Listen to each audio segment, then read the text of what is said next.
L'association AILE œuvre depuis 30 ans dans les domaines des économies d'énergie et du développement des énergies renouvelables en milieu agricole et rural. Donc, nos secteurs d'activité de prédilection sont la méthanisation et le bois énergie,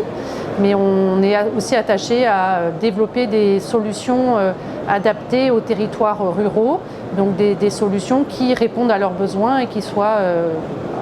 en lien avec les acteurs du territoire et des territoires ruraux en particulier.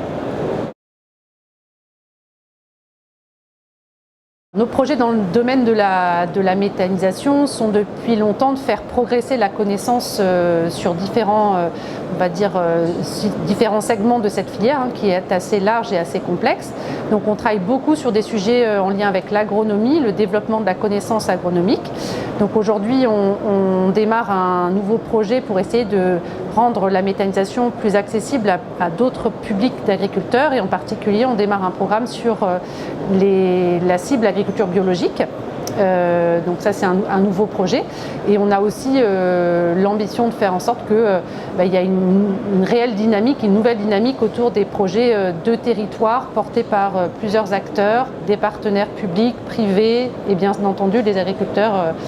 ayant une place essentielle dans ces projets.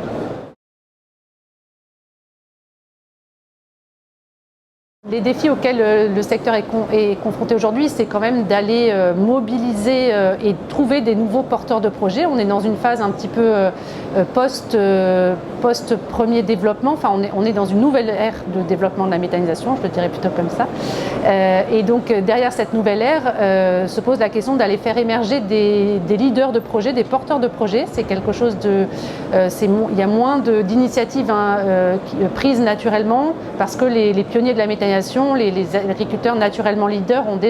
se sont déjà engagés dans cette filière. Donc aujourd'hui, c'est faire émerger des nouveaux acteurs et des nouveaux groupes, des nouveaux agriculteurs qui ont envie de s'engager, et donc il faut les accompagner, ça c'est important. Et puis l'autre défi, c'est aussi de rendre plus systématiquement la méthanisation comme un outil au service de la transition agroécologique. Aujourd'hui, elle répond à la transition énergétique et environnementale, ce qui est déjà un intérêt fort, mais il y a encore à travailler sur un apport à la transition agroécologique pour cette filière de méthanisation.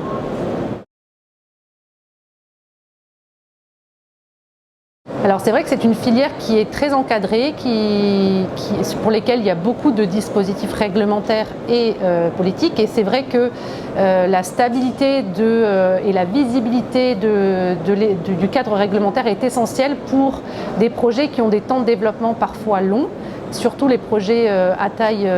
territoriale qui vont prendre plusieurs années de développement. La stabilité du cadre réglementaire est essentielle.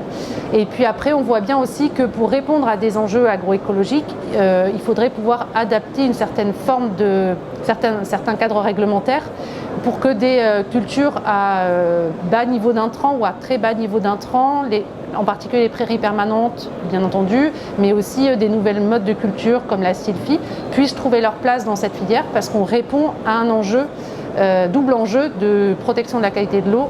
et de développement de sources de biomasse pour la méthanisation.